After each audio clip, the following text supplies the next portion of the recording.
All right, welcome back to my 1975 Datsun 280Z. Today we're going to continue working on little things to make it more drivable. I found a fuel leak at one of the injectors. One of my spark plugs isn't firing maybe as well as it could be. It was also on that same one that was leaking fuel, so there's probably an issue there.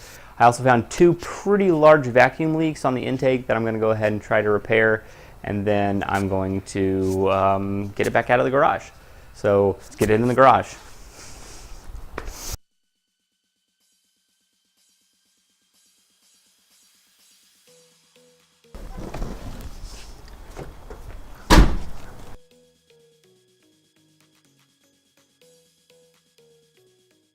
All right, so first we're going to talk about the intake vacuum leaks, just because that's the most pressing matter right now.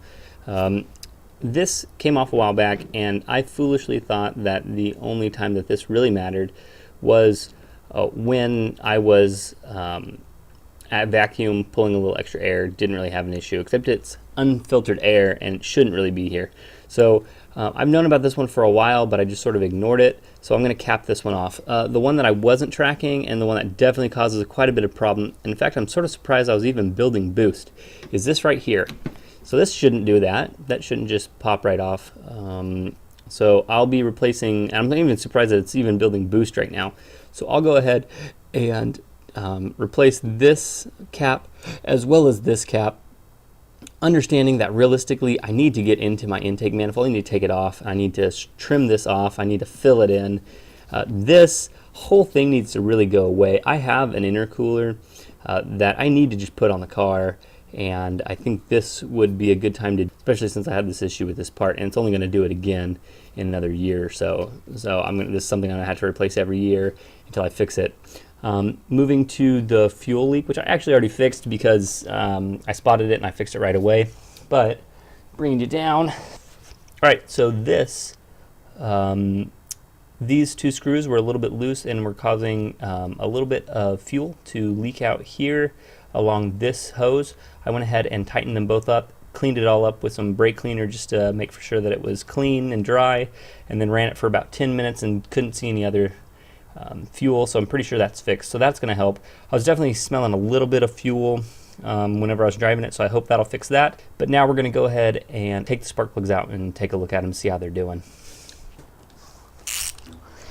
All right, so one of the things I love about these old Datsuns is the lack of cross-flow head means that the spark plugs are super easy to get at. I just gotta, well, I dropped it on the floor. Let's try that again. All right, so one of the things that I love about these old Datsuns is that the spark plugs are so easy to get to. So just go here.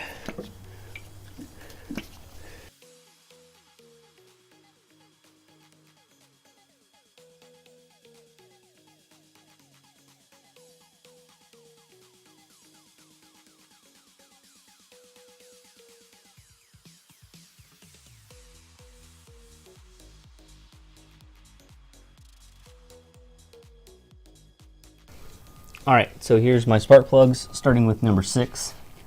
Doesn't look that bad, a little bit of carbon buildup on there.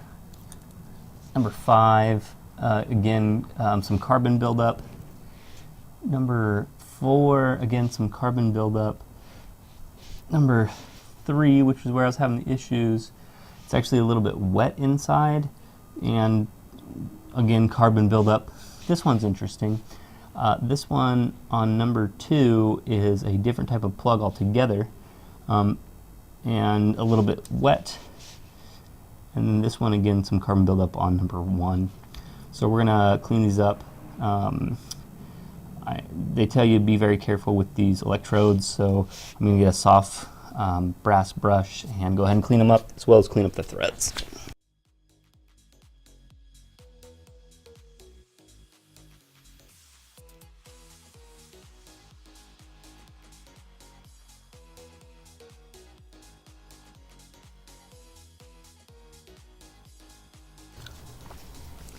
All right, so I've cleaned up all the spark plugs.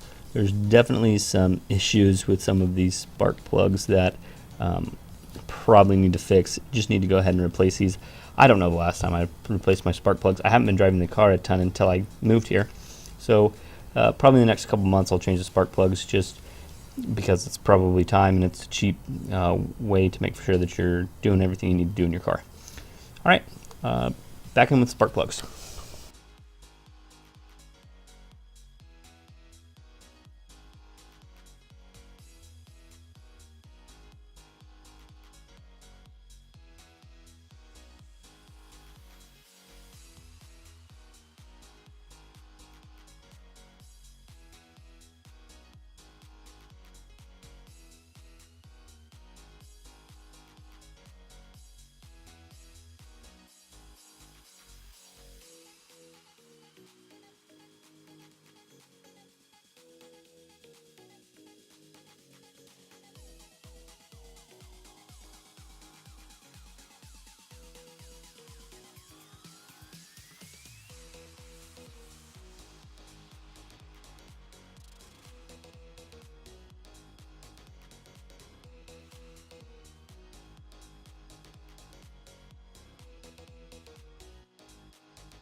So I went to the parts store and I went ahead and you know what? They were $2.50 a piece for new spark plugs. I went ahead and grabbed all new spark plugs for it.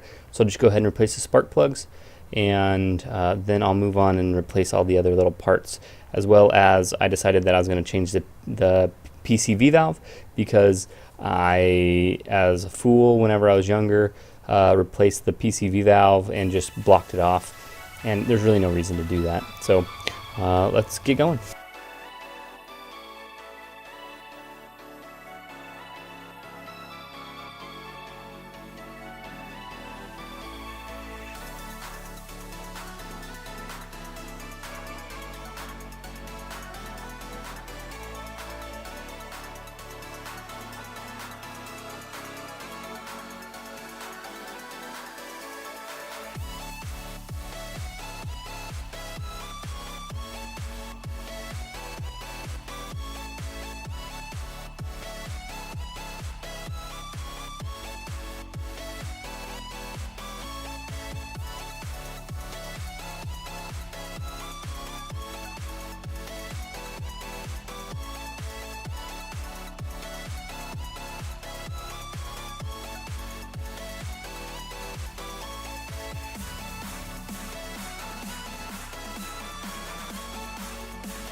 This last portion that you see me working on the PCV valves, the new PCV valve went in pretty well, but the hose itself took a little while to get right into place and get matched up correctly to use the hose clamp like I needed it to.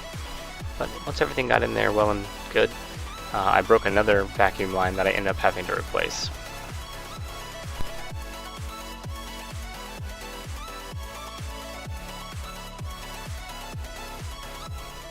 Alright, done for the day. I replaced this cap that broke off. I replaced this cap that broke off.